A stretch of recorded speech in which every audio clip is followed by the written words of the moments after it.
discipline within yourself instead. Well, let's see if Lucas can do that, knowing that this is a home crowd for Ian. Here we go, elimination match between Ian and Lucas. Who's gonna take it? Game number 1. Log from Ian in an E-Spirit, maybe Hog Rider. Looking like he's going back to his bread and butter. Like it, love to see it. Both these guys. We're gonna see Lucas playing Miner, Ian playing Hog. This is the type of matchup you wanna see, and Ian already with the emotes, but as you guys said before, those emotes don't really mean anything other than Ian's just doing what he does. Right. Ice Spirit here will stop the Hog Rider. Will the Firecracker? No, it doesn't. Oh, wow. Okay, wow, the Hog just gets a connection, but the Firecracker does activate King. So Lucas is in a decent position going forward from here. Perfect time to E-Spirit there to clean up the Royal Ghost, make sure it doesn't go invisible once again, but it is Lucas with the... Oh, excuse me, looks like these graphics are a bit swapped. Ian's on the bottom of the screen, Lucas at the top. Hog inbound. Mine are doing a great job of defending. And Hog trying to go on through, stopped by the cannon. Lucas taking pause here. You imagine they've played this matchup against each other numerous times, maybe on ladder over the years, different versions of Miner control. Oof. And bomb does not go off in time. You see Ian with a little bit of a smile there, wishing he could have got that damage. Second Ghost of the game. Evo Ghost will be in cycle soon. A very common idea is to use that Evo Ghost on defense from the Hog to prevent Earthquake value and to get a counter push. We'll see if Lucas is going to be able to make that happen. Sneaks the Hog right in front, pre-Earthquake for the cannon. Hog Rider going to go through and get another shot in. So much spent. Bar Barrel, cannon, minions, doesn't matter. Ian breaks through once again. I've played against Ian on ladder quite a few times, and this is always what it feels like. It seems like for some reason, his Hog Rider always just gets that final hit in. It's the perfect timing, the early pre-Earthquake, knowing exactly how your opponent's going to respond, how much damage the units do, or the units that are in his hand, watching the cycle. And there we go. This is what you were talking about before, Juicy. The anti-Earthquake placement pushes it over with the Skellies. Firecracker not getting on top of the tower there. 1941, Royal Ghost comes in, and Firecracker almost gets a shot off. Okay, here we go. This is Lucas's chance to really strike back. Evo goes, baiting out a lot of elixir on the left side. Miner trying to get some chip.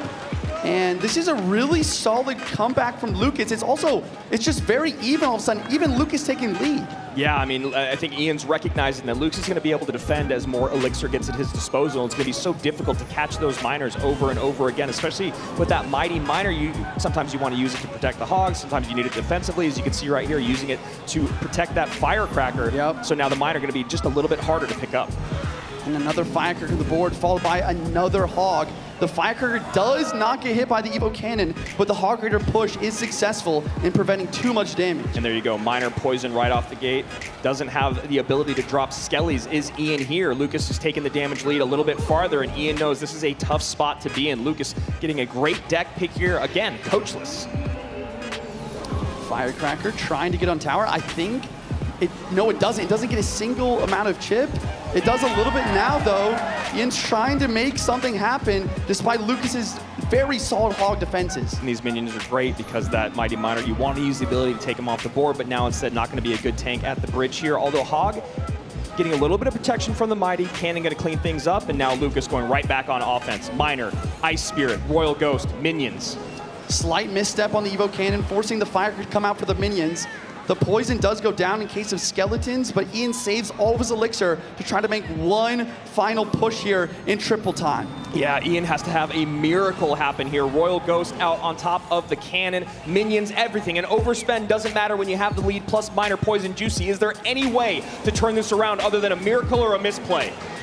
I think that it's possible. He needs to keep up the pressure, and he needs to have very cheap, effective defenses versus these Miner. 991, 883, Miner goes in. Firecracker to catch the minions at the bridge. Mighty Miner at the bridge on the opposite side, most likely going to put a Hog behind. There it is. Early Earthquake, Cannon out of range. Great placement there from Lucas. Ian back in the lead, though. Yeah, Ian back in the lead, continue to apply that pressure. Now a pre-poison plus Miner coming in hot. And Ian knows he can't defend. He decides to attack instead. Hog does get pulled. Minions are there. Oh my gosh. Hog almost gets a hit. Oh my gosh, it's so close. Another Hog inbound. Need a way to stop this Hog. You need a way. There's the cannon. The Evo Cannon stalls enough. One more minor inbound and the poison is enough. Lucas X Gamer takes game number 1. And what a beautiful showing there. I mean, Ian knows. Can Ian keep his debut alive, or will Lucas continue on in the lower bracket? Man. Okay, Ian just going straight for the aggression. I like that. And we talked about yesterday, Goblin Hut, not really what you want to see defense-wise. Yeah, not my favorite thing to run into a Goblin Hut, or I mean have a Goblin Hut for that. Mortar gonna clean it up pretty cleanly there. Gonna get some Goblins out to protect that Mortar, and now a Mortar shot is locked on the tower for at least a couple shots. AQ has to come down. Okay, one shot is through though. And the Boss Bandit, will the ability, okay, the ability does get down from the Queen of Time, but this Boss Bandit is still very healthy. This looks, it has pieces of the deck that we saw Mo run yesterday with Skeleton Barrel. We saw the Overwhelm that he put on against Sandbox. That was the game where Mo took 0 damage at all. The only person to do it at all yesterday, which was absolutely incredible. Lucas here. What are we seeing here at the bottom of the screen, Juice? What do you think? I got you. I'm pretty sure it's going to be the drill. A lot of the time with Evo Snowball, you will see drill as the main win condition. Matchup-wise, I actually kind of like it for Lucas. Yeah. You know, if Lucas can get his cycle correct, have the Queen for the Mortars, and as well as use the Valkyrie efficiently on defense, yeah, it's a really good shot. But Ian is trying to basically abuse the fact that his starting hand was bad and continue to apply pressure while his cycle's messed up. Yeah, and this is the deck that we saw Mo run yesterday. I had a little bit of fun with it, of course, being a new Mortar deck I haven't seen out in the world yet. The synergy between the Boss Bandit and the Skeleton Barrel is really interesting. We're going to see it right here. You usually want the barrel in front of the tank unit, but instead you can go Boss Bandit up front. You can use the ability, get the Skeleton Barrel in. Wow. And Boss Bandit goes a little too far back. High Berserker there. A nice play by Lucas. Wow. Okay, the Fire Spirit is going to tank. Evo Valkyrie, wow. Oh my gosh, I keep saying wow, but this is just, this is so amazing. But really nice from Lucas to kind of delay on that Valkyrie to try to get more value out of it, and Ian kind of playing into his hand with that gang. And we finally see the first little lick of damage come through against this deck. As we said, Mo took 0 yesterday, and now Ian just takes a little bit from that Evo Valkyrie. And Evo Snowball is in cycle, so we are going to see that front drill placement, but Ian is on top of it. He waits, plays the bar drill instead, and prevents the Evo Snowball from getting any value. I mean, Juice, that's a situation where you just got to hover, right? I mean, I know you want to predict, but then if you predict with the Evo Snowball, that's worse than having to use it on defense. Evo Skeleton Barrel in cycle. Boss Bandit almost connects. Will Lucas have enough elixir? And Boss Bandit dashes. Wow! With the Skellies. Boss Bandit at the bridge. Lucas is low in elixir. He gets the Valkyrie down barely in time to stay in this match. But wow, insane pressure from Ian continuing to push the advantage. The Boss Bandit is such an elixir leech when you talk about having to play against it, Juicy. If you don't defend it perfectly, you must get it down to stop that dash. And Lucas hasn't been able to get back on offense in about a minute. And now the Mortar locks again. The Mortar is connecting, and the Boss Bandit is protecting. It's dashing every which way, and the Mortar continues to send volleys at this tower. Boss Bandit connects. We're getting our first game 3 of number 3, an elimination game. One of these guys will go home, and one will move on. Ice Spirit the bridge from Ian. He has not been waiting for his opponent in any of these games. Immediate Hog, immediate Mortar, immediate Ice Spirit the bridge. He wants to get in the gameplay. He wants to start figuring out what his opponent's using so he can begin to outplay. Guards plus Ice Wiz. Could mean Mortar. Yeah. Guards, Ice Wiz, E-Spirit. Mortar's an option. With the E-Spirit, it can be Grave. I was just going to say, with the E-Spirit coming out. Interesting. Yeah, roll a Giant then. And Royal Giant going up against Control. We saw a similar situation. Look at Ian looking out at the crowd, talking to the crowd, literally in the middle of the match, talking to the crowd. This was a similar matchup to what we saw yesterday when we saw, it was I know the end of the day. Yeah, it was Monk Sam. RG versus It was Sam. I think it was Sandbox, yeah. And the question is, you know, does Lucas have the lightning? I think the lightning is definitely what you want in this sort of matchup so you can help break through those Teslas. And the fireball is just really not going to do the job. So Ian going complete control here. Lucas going back to relative comfort, being one of the better RG players out there in the world. We'll see if he can figure out the equation to break through. Yesterday, Sam could not figure it out. Sandy played perfect D. delivery dropping down. Evo Ice Spirit just freezes everything. And that's why we saw Ian drop the Ice Spirit the bridge first play. Yep. Getting that Evo Ice Spirit cycle to time it perfectly for when the RG Evo will be there. He's able to really control the defense. You don't know what to play, cycle your cheapest Evo.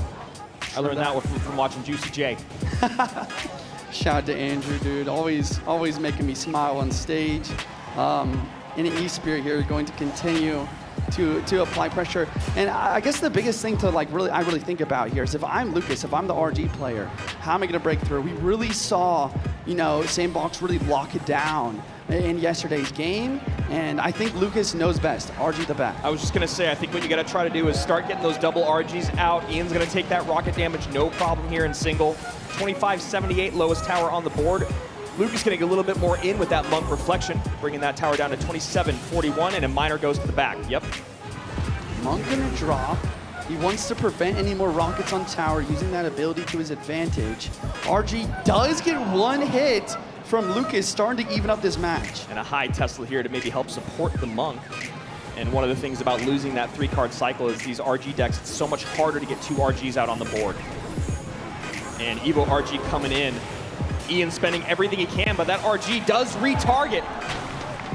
Wow. Oh, wait, the Monk is being paid for. The Monk gets the power on tower. That is game-changing damage. Even with the fireball to prevent breakthrough, he needed that to happen. And a huge slap, I guess, from the Monk. A chop. 2065 to 2186. Ice was the does catch. pick up the miner. Insane. Snowball's going to try to push everything away, and the miner does start to connect. 2034, 1985 to 2065, neck and neck. Lucas cycles his non-Evo RG to the left-hand side as another miner comes in. Guards close enough to turn around. 2 Monks on the board now, trying to break through. Ice Wiz plus Log trying to get rid of the guards as well. This Evo Tesla continues to be a defensive menace. And that delivery, I believe, hits the Ice Wiz and the RG. RG on the left gets a shot. Now RG on the right coming in. Evo RG, Tesla comes in just in time. My goodness, we are heading into triple extra overtime in 5. The guards! Oh, Knight barely gets down for the guards. 3 Knights on the board for a split second. The Knight gets a little bit of chip here, and Lucas starting a Monk in the back, once again trying to prevent rocket value. 1784, 2065. Lucas needs to make something happen in the next 50 seconds, but having a tough time doing it. Ian doesn't even need a rocket cycle. Guard's a little bit late. That could be game-changing damage to the miner connecting. Lucas needs the double RG to break through. And wow, and he tries to predict the Monk with the rocket, but he doesn't get it. This is Lucas's time. Yeah, maybe going for a little bit too much, but probably recognizing he can get back to that second Tesla, no problem. There it is. Now we need another RG, but Lucas can't find a way to break through. Wow, another Monk at the bridge. 20 seconds on the clock. We'll see another RG soon. He's got to play defense on the left, Juicy. He can't just let it go. E-Spirit has to come down and the guards. He can't support the RG.